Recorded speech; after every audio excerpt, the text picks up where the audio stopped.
शूर्पणखा कैसे बन गई श्री कृष्ण की पत्नी। शूर्पणखा को कौन नहीं जानता। आम जनमानस में उनकी छवि एक राक्षसी की है। एक ऐसी महिला जिसने राम लक्ष्मण से प्यार का इजहार किया, लेकिन दोनों के ठुकरा देने के बाद युद्ध की स्थिति बनी। अंत में अपने ही कुल के नाश की कारण बनी, लेकिन इसके बावजूद वो कृष्ण की पत्नी बनी। उसका उद्धार हुआ। बड़े बड़े ऋषि मुनि कठोर तप के बाद भी ये सुख हासिल नहीं कर पाते जो शूर्पणखा को ये आशीर्वाद मिला।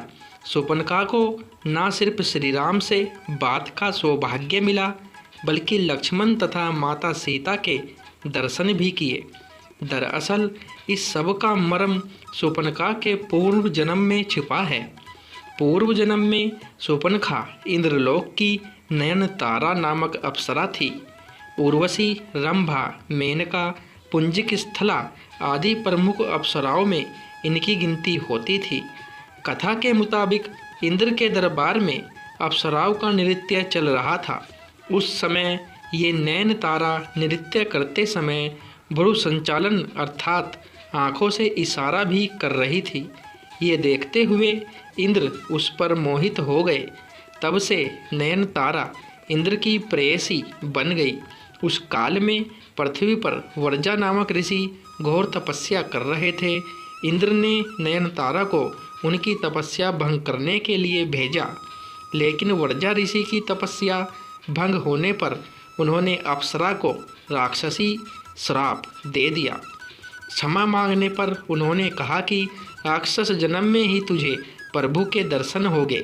नयनतारा ने अपनी देह त्याग दी। शूर्पणखा राक्षसी के रूप में रावण के घर जन्म लिया। उसने मन में ठान लिया था कि वो प्रभु को प्राप्त करके रहेगी। यही उसने बड़ी गलती की। भगवान राम को देखते ही उन्हें पाने की इच्छा जाहिर कर दी। शास्त्रों में बताया गया है कि ब्रह्मा को प्राप्त करने की एक प्रक्रिया होती है जो भक्ति और वैराग्य के सहारे ही संपूर्ण होती है, जबकि शूर्पणखा ने ऐसा नहीं किया। उसने भक्ति रूपा माता सीता तथा वैराग्य रूपी लक्ष्मण के पास ना जाकर सीधे ब्रह्मा को पाने की कोशिश की।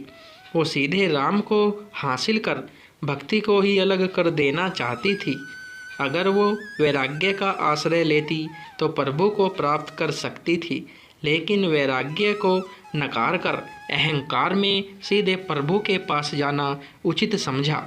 प्रभु ने शूर्पणखा को उचित प्रक्रिया का ज्ञान कराने के लिए उसे वैराग्य रूपी लक्ष्मण के पास भेजा, लेकिन लक्ष्मण ने उसे पुनः प्रभु के पास भेज दिया। तब राम ने कहा, मैं तो भक्ति के वश में हूँ। तब शूर्पणखा सीता माता के पास गई, लेकिन वहाँ भी एक अपराध कर बैठी। सोचा प्रभु इसकी भक्ति के वश में है, इसलिए इसे ही खा जाऊं। अंत में लक्ष्मण ने गुस्से में आकर उनका नाक काट लिया, जिसके बाद शूर्पणखा के ज्ञान चक्षु खुल गए।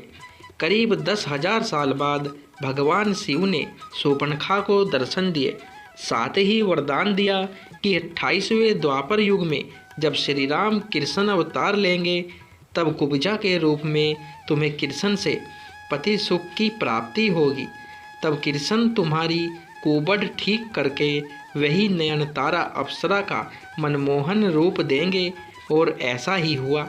शूर्पणखा को अंत में अप्सरा का मोहक रूप भी मिला। वो भगवान की सहचर्या भी बनी। दोस्तों, वीडियो पसंद आई हो तो वीडियो को लाइक, शेयर और चैनल को सब्सक्राइब करें। जय जय श्री राधे।